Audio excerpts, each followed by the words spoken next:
Coming up on Cabarrus this week, Cabarrus Arts Council has announced its next leader. Learn about her plans to foster engagement and belonging through the arts. And learn if your household qualifies for water and energy bill assistance.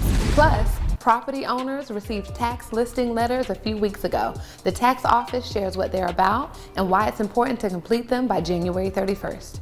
That's all right now on Cabarrus This Week.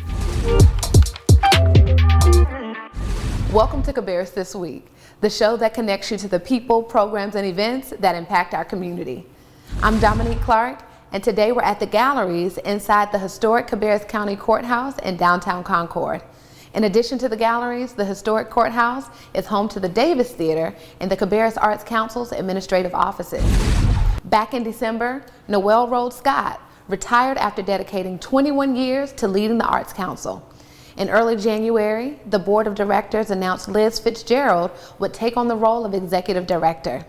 We sat down with Liz and learned how a role as Tess in a middle school production of Annie has grown into a lifetime love and career in the arts. I grew up in the arts. I would tell folks my very first community arts experience was when I auditioned to be in Annie when I was 10 years old. Arts have always been a thread through all the different kinds of work that I've done. I think my biggest strengths that I'm bringing to CABCO is my love of people, and I think people are at the heart of why we do this work. You're gonna see me out getting to know folks and really developing those relationships. I think that's where creative work matters. There is such a strong foundation here at the Arts Council to build on. I know we are looking forward to getting folks back into the Davis Theater and really filling up the galleries again. All of those programs that are out in the schools. So we're excited to continue that really good work. And in addition to that, I'm really looking forward to ways that we can make sure that folks are seeing arts wherever they are in the county. The arts can be such a strong part of creating a sense of belonging in a community, especially when you're in a community that has experienced such great change. It is really important to have arts there so that people can see themselves in the place that's becoming. That, I think, is our work, is making sure that we're really representing everyone who is a part of the county in the creative world. When we see ourselves represented in art, it can be really validating. We have always had music and hymns that are part of our most solemn moments. We have had photographs that help us capture our deepest memories and that we keep referring back to. I think it's sometimes shocking how much arts are at play in our everyday experiences and how we go about navigating the world that people don't stop and recognize. And I think the advantage that we have with the Arts Council is to be able to really point that to people. Take that moment to celebrate. This is what's happening here now and it matters. Welcome, Liz. The Cabarrus Arts Council is launching a new exhibit at the galleries called Texture later this month, and the Davis Theater will welcome Jim Avett on February 12th. For more information on upcoming shows, go to cabarrusartscouncil.org or call 704-920-2787. If you're a property owner, you've received the annual tax listing document in the mail. In an interview that we first aired last year, tax assessment associate Bernadette Sobkowiak shares tips on completing the form correctly ahead of the January 31st deadline. Take a look.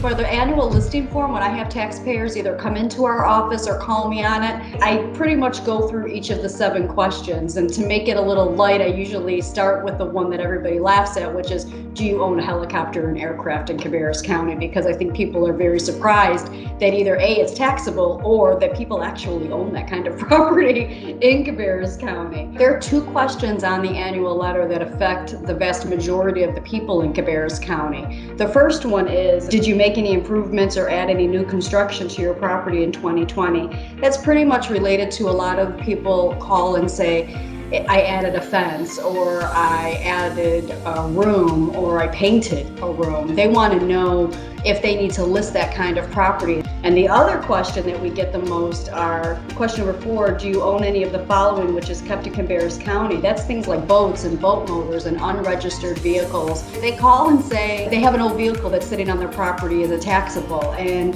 it is taxable according to state statute. Each question has the phone number for that specific area that they can call to be able to answer those questions for them. Just call us and we'll just walk them through the form. It looks scary, but it's really not once we start walking people through that. If you have questions or need assistance with the tax listing form, call 704-920-2020. We have an important announcement for residents who struggle to pay their utility bills. Cabarrus County Human Services is currently taking applications for programs that provide financial support for energy and water bill payments. Officials believe there is a greater need for these programs as families adjust to the changes in the state of North Carolina's food and nutrition services allotments. The Low-Income Energy Assistance Program and Low-Income Household Water Assistance Program are federally funded and open to all eligible residents. The one-time help provides payment directly to the utility provider. Individuals can apply for both programs in one of the following ways: online at epass.nc.org, by printing a paper application from epass.nc.org and dropping it off at the Cabarrus County Human Services Center or DHS Satellite Office at the Dream Center Monday through Friday from 8 a.m. to 5 p.m. or by requesting a print copy from the Cabarrus County Human Services Center or Dream Center. For more information on this and other family, aging, and transportation programs provided by Cabarrus County Human Services, call 704-920-1400. That's our show for the week. Thanks for joining us. As always, you can find more stories and updates by following us on Facebook, Twitter, and Instagram at Cabarrus County, or subscribing to our weekly newsletter. Visit cabarruscounty.us and type newsletter in the search bar. And don't forget that you can watch all our other programming on demand at youtube.com/Cabarrus County. Like and subscribe to get all of our updates. Until next time, Capco.